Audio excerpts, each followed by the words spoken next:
Bom, torcedor vascaíno, vambora para mais um vídeo, mais um Fala Gigante aqui no nosso canal do Gigante Vasco. O segundo vídeo desse domingão, um vídeo em que a gente separou para falar muito sobre o que aconteceu nestes últimos dias.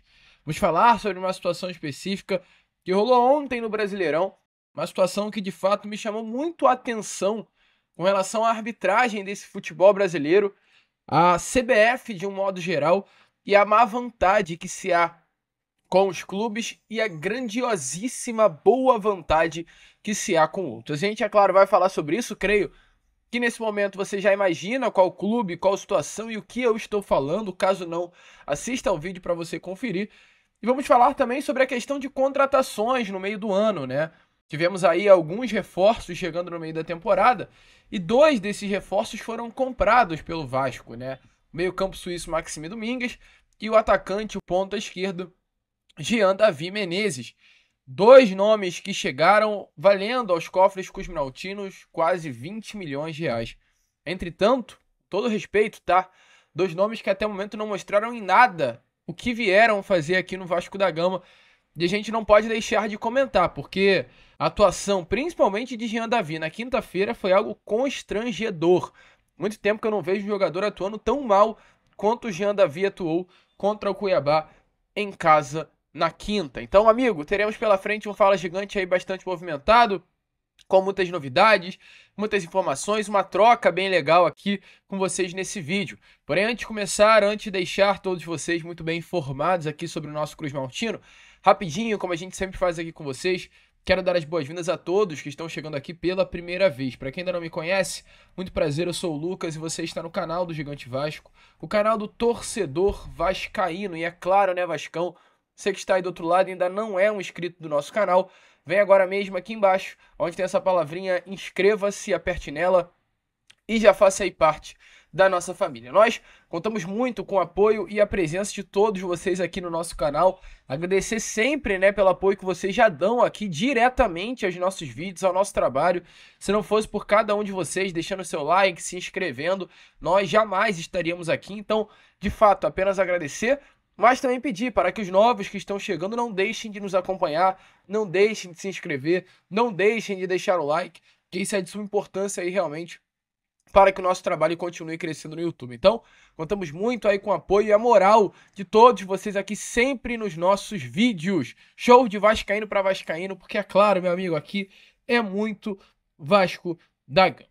Fechado, meu mano? Vambora então, vascaíno, vambora, sem muita enrolação, falar logo sobre o nosso Cruz Maltino. Tem um cabelo aqui no meu olho, brother. Vamos que vamos então, sem muita enrolação, falar logo sobre Vasco. A começar aqui primeiramente com vocês, esse Fala Gigante, falando sobre a situação aí que aconteceu ontem no Maracanã com relação à arbitragem. E por que um canal de Vasco da Gama vai postar um vídeo falando sobre um jogo entre Flamengo e Juventude? Sinceramente, eu caguei em si para o Flamengo. Tô cagando pro Flamengo. Tenho nada a ver com o Flamengo e não quero ter nunca nada a ver com o Flamengo. Quanto mais eu desassociar a minha imagem do rival, é melhor, porque a minha imagem ela tem que ser associada ao Vasco da Gama e única e exclusivamente ao Vasco da Gama. Mas tem coisas que revoltam. E quando coisas como essa acontecem, a gente, num papel aqui de torcedor do Vasco, mas também num papel de imprensa, que tem que sempre relatar os fatos, não podemos deixar passar. Porque muito provavelmente você não viu, você não teve acesso, e aí você vai ficar sem saber algo absurdo que aconteceu no Campeonato Brasileiro. Ontem, como está aparecendo aí na imagem a vocês, Flamengo e Juventude se enfrentaram. E no início do segundo tempo, bem no iniciozinho mesmo, quando o jogo estava 1-1, houve uma penalidade máxima. Essa penalidade máxima marcada a favor do Flamengo. Assim, me desculpe, tá? Com todo o respeito do mundo. Mas, gente, isso daí não é pênalti nem aqui, como se diz aquele ditado, nem na China. Isso daí passa muito longe de ser um pênalti. O Gerson ele vai para dentro da área. Ele realmente é tocado nas costas. Porém é um toque que não tira nem um pouco o Gerson da jogada. Ele se joga, ele abre os braços, ele pula. Ele pula. Como se tivesse sido empurrado dentro da área. E o árbitro marca na hora. Na hora a penalidade máxima é marcada. O VAR nem chama. O VAR nem atua. Porque realmente, lance como esse, o VAR não deve atuar. que é um lance completamente interpretativo por parte da arbitragem. Entretanto, meu amigo, sinceramente, o árbitro de campo marcar um pênalti como esse direto mostra, de fato, a boa vontade desses caras com relação ao Flamengo.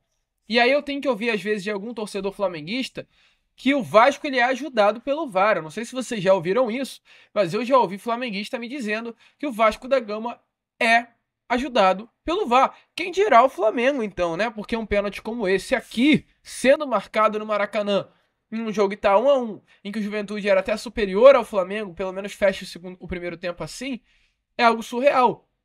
E aí? Não para por aí. Mas é importante lembrar, né? Porque já que estamos falando de Flamengo num vídeo do Vasco, lá na final da semifinal da Copa do Brasil, os caras, para ver um pênalti a favor do Vasco, um pênalti que nitidamente era a penalidade máxima, um pênalti assim na cara, visível, eles demoraram 5 minutos para analisar no VAR e o juiz em campo nem deu. Então olha a diferença entre os clubes. E aí, meu amigo, para fechar com chave de ouro o jogo de ontem, tivemos aí o Nenê sendo expulso. E aí você vai falar, caraca, Lucas, o Nenê foi expulso por quê? Foi uma entrada violenta, ele chegou com a trava da chuteira nas pernas do jogador do Flamengo, ele socou alguém, ele deu uma cotovelada em alguém. Não, o Nenê não fez absolutamente nada.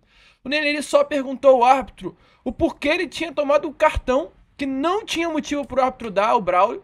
E ele pergunta, por quê? Ele faz uma pergunta, por que o cartão amarelo, Braulio? E aí ele usa um palavrão no final. Mas não é um palavrão em tom de como você fala, um tom agressivo, né? Mas é um palavrão em tom de questionamento. Eu não vou falar o palavrão aqui porque eu nem falo palavrão e eu, assim, não tem por que ficar repetindo. Nenê não faz absolutamente nada. Que é expulso. Leva o segundo cartão. O jogo, à época, salvo engano, ele tá 2-1. O Juventude tinha apenas, deixa eu confirmar quanto tava o jogo, 3-2, perdão, pro Flamengo. O Flamengo ele havia feito o segundo gol, salvo engano, o Juventude empata, ou o Flamengo faz o terceiro, e o Juventude encosta no placar. Totais condições que o Nenê entrando, o Juventude conseguiu um empate. E o Braulio expulsa o Nenê.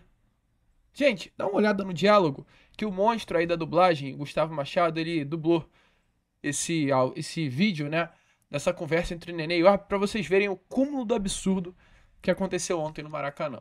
Não, mas eu te fiz qual pergunta, cara? Eu fiz uma pergunta, não faz isso. Vai! Você falou pra mim, eu fiz qual pergunta, caralho? Eu me senti ofendido. Pode ir. Me ofendeu, pode ir. Olha o VAR lá. Aqui tem o áudio. Aí tem o áudio. Que merda. Eu tava falando com você. Por que tu vai fazer isso comigo, brother? No meu rosto, não. Ele olhou pra minha cara. Pelo amor de Deus, eu só tava conversando.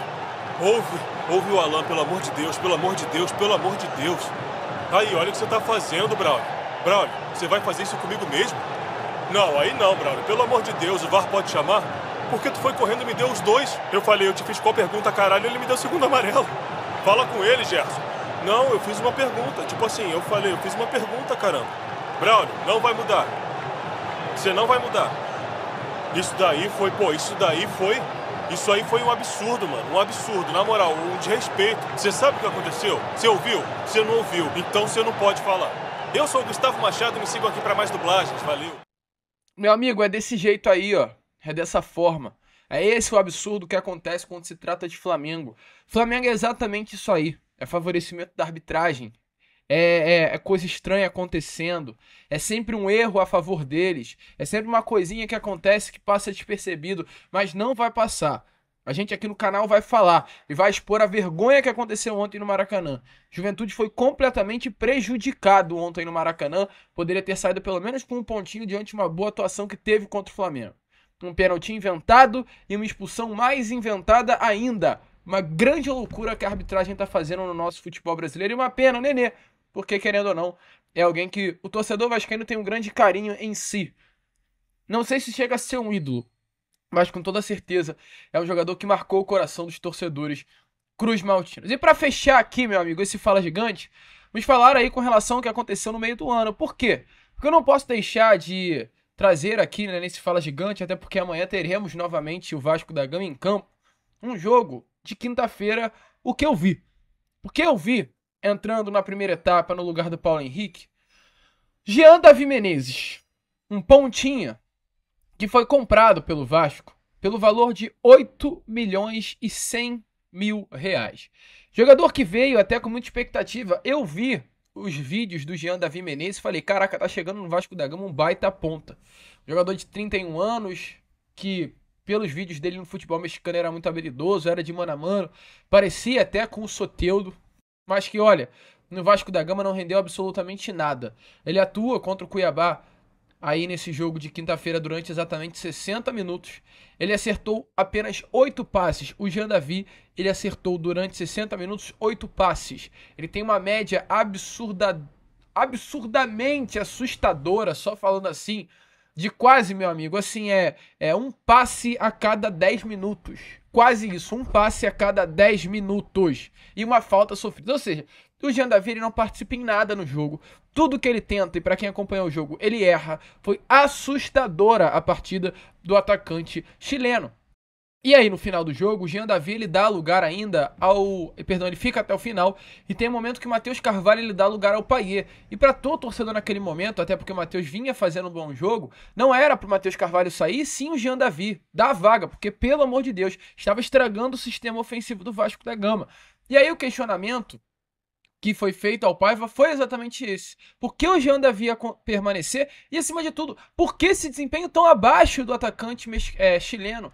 Completamente surreal o que o Jean Davi tá fazendo com a camisa Cruz Maltina. E a gente, é claro, quer trazer aí as palavras do Rafael Paiva sobre o desempenho de Jean Davi antes de prosseguir com a análise. Sim, o Jean Menezes, ele entrou na direita, né? A gente sabe que na esquerda, onde ele se sente melhor para jogar, né? No centro e esquerda. Mas a gente perdeu o PH mais cedo, né? No primeiro tempo. Então a gente colocou porque a gente sabe que a gente tem escape com o Menezes, é um jogador que faz muito movimento de induzir o adversário que vai no pé para receber nas costas, o movimento contrário também. É um jogador que consegue fazer que a equipe retenha mais a bola, a gente precisava disso em alguns momentos também. E só que é um jogo muito físico, né? Cuiabá é um time muito físico, muito forte, a linha de 4 alta e com muita força física, ele sofre. Acho que ainda ele está adaptando ao futebol brasileiro, né? E hoje ele iniciou na direita, depois na esquerda ele conseguiu fazer algumas ações de qualidade, conseguiu sair, competiu muito, mas eu tenho certeza que a melhor versão do Jean Menezes a gente vai ver um pouco mais na frente ainda, um pouco mais adaptado ao Vasco, ao futebol brasileiro. Tenho certeza que ele tem uma versão melhor que está próximo de acontecer aí, né? Ryan sentiu um pequeno desconforto, a gente não quis correr nenhum risco com ele, acho que dava até para a gente trazê-lo para o jogo, né? A gente sabe que ele é um jogador que pode entrar tanto pela direita quanto pelo centro, né? É um jogador que jogou muito de 9, na seleção brasileira de base ele já jogou muito de 9, e é um jogador que a gente conta muito com ele. A gente sabia que em algum momento a gente ia perder o Verratti pelo cartão, né? Tá muito tempo ali pendurado. E acho que a gente acertou porque agora temos uma opção ali, se a gente optar pelo Ryan, de estar 100%, e o jogo contra o Bahia vai ser um jogo muito difícil, uma equipe que tem muita posse de bola, está brigando lá pela Libertadores, então tê-lo 100% vai nos ajudar bastante também.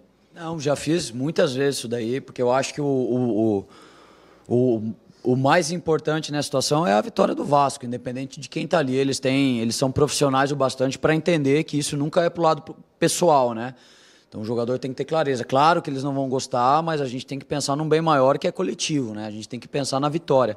A ideia de colocar o Payet é que a gente sabia que o Payet ia reter mais a bola, né? O Matheus Cocão ali, ele marca muito bem, mas ele não tem ali naquele momento, ele não estava conseguindo reter a bola para dar o tempo para o Jean Menezes conseguir jogar mais, para conseguir andar para dentro. E a gente sabia que com o Payet isso ia acontecer. A gente poderia perder ali o risco de perder um jogador na marcação, um jogador que andasse mais para trás, né? Continuar com o Matheus Cocão, a gente poderia garantir que a gente ia marcar melhor por dentro, mas daí o Payet ia cair mais pelo lado do campo, né?